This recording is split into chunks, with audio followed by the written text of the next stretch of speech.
কয়লা ধুলে ময়লা যায় না।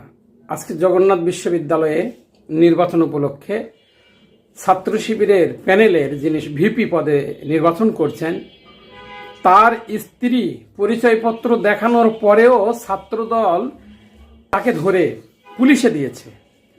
এখন শিবির আর ছাত্রদলের মধ্যে পাওয়ার কি কম বেশি? তার মানে তারা পেশি শক্তির প্রভাব খাটাচ্ছে। এরা যদি নির্বাচিত হয়, বিএনপি যদি আগামীতে এই জাতীয় সংসদ নির্বাচনে নির্বাচিত হয়, সরকার গঠন করে, তাহলে কি করবে সেটা বোঝা যাচ্ছে। অতএব সাবধান। আর বিএনপিও এখন সরকার নয়, জামাতও সরকার নয়। জুলাই অভ্যুত্থানের পরে বিপ্লবীদের চেতনায় বাংলাদেশ গড়ে উঠবে এবং সেই বাংলাদেশে সকলের সমান অধিকার হবে, বৈষম্য থাকবে না। কিন্তু আজকে ছাত্রদল কাজটা কি করলো রে ভাই? কি ক্ষমতাই না দেখালো। যা জগন্নাথ বিশ্ববিদ্যালয়ে ছাত্র শিবিরের যে ভিপি প্রার্থী তার স্ত্রীকে পরিচয়পত্র দেখানোর পরেও তাকে ধরে বহিরাগত মনে করে পুলিশে দিছে।